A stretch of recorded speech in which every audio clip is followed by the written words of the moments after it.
UK's military innovation arm sets 5 priorities for new tech. Britain's military just handed itself a £536 million budget and a 5-point checklist for turning laboratory ideas into battlefield equipment faster than its notoriously slow defense bureaucracy has managed in decades. UK Defence Innovation, the Ministry of Defence's newly consolidated innovation arm, known as UKDI, announced Wednesday the 5 core themes that will guide how it spends that ring-fenced annual funding: autonomy, decision advantage, logistics and support, effects, and protection. The Ministry of Defense formally stood up the organization on July 1, 2025, folding together several older innovation bodies that had operated in parallel for years, including the Defense and Security Accelerator, the Defense Innovation Unit, individual innovation hubs run by each branch of the armed forces, and a research group called the Futures Lab. That consolidation followed Britain's Strategic Defence Review,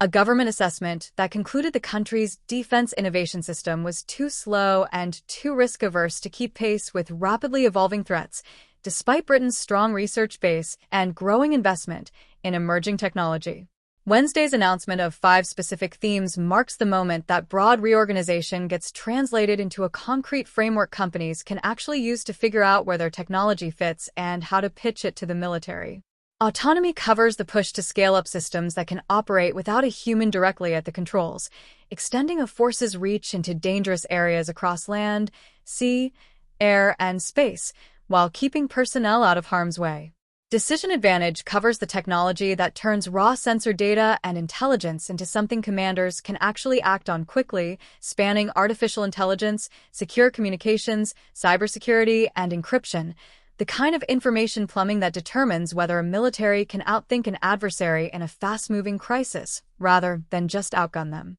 Logistics and support targets the unglamorous but essential work of keeping troops fed, healthy, and supplied in harsh environments, an area UKDI says will draw on innovations in portable medical equipment, energy systems, and advanced materials to reduce how much a military has to physically haul into a combat zone. Effects, in defense terminology, refers to the measurable outcome an action produces, and UKDI's version of that theme covers everything from precision, specialist weapon systems down to cheap, simple technology that can be deployed at scale, a combination the organization says gives commanders options that are both effective and lawful across physical and digital battleground alike. Protection rounds out the list, focused on shielding personnel, equipment, and infrastructure through better concealment, detection, and layered defenses, with UKDI specifically flagging lightweight materials, sensors, and counter-drone systems as priority areas given how cheap and unpredictable drone threats have become on modern battlefields. The $536 million annual figure attached to UKDI is what British defense analysts have described as a genuine test of whether the government is serious about breaking from past patterns. Previous UK innovation initiatives, including the Defense and Security Accelerator that UKDI has now absorbed, operated on considerably smaller budgets and struggled to move promising prototypes out of testing and into actual military service. A persistent problem across NATO militaries where bureaucratic caution and rigid procurement rules routinely stall technology that commercial companies could develop and ship in a fraction of the time. For comparison, America's Defense Advanced Research Projects Agency, the Pentagon's own high-risk research arm, and the model many countries look to when building their own innovation units,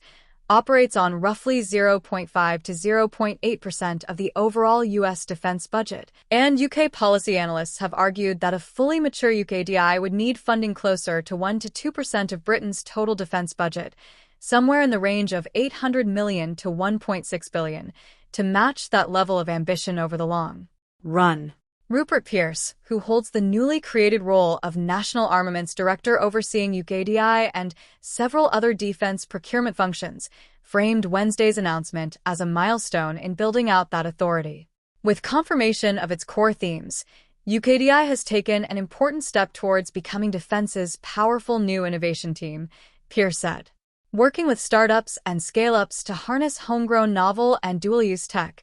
UKDI is a vital part of the NAD group. Its essential work will deliver battle-ready capabilities, support economic growth, and secure our advantage, now and in the future. John Cunningham, UKDI's Director of Innovation, position the 5 themes less as an abstract policy statement and more as a practical roadmap for the companies UKDI hopes to work with. UKDI will not only find innovative solutions, but will work with industry to ensure that our armed forces get the state-of-the-art solutions and technology they need, Cunningham said. The UK defense sector already supports more than 430,000 jobs nationwide, roughly 1 in every 60 jobs across the country, and the government has explicitly tied UKDI's mission to growing that dual-use technology sector, the overlapping space where a piece of hardware or software built for civilian markets can also serve military needs. Alongside UKDI's launch last year, the Ministry of Defense also stood up a rapid innovation team meant to field urgent operational problems using commercially available technology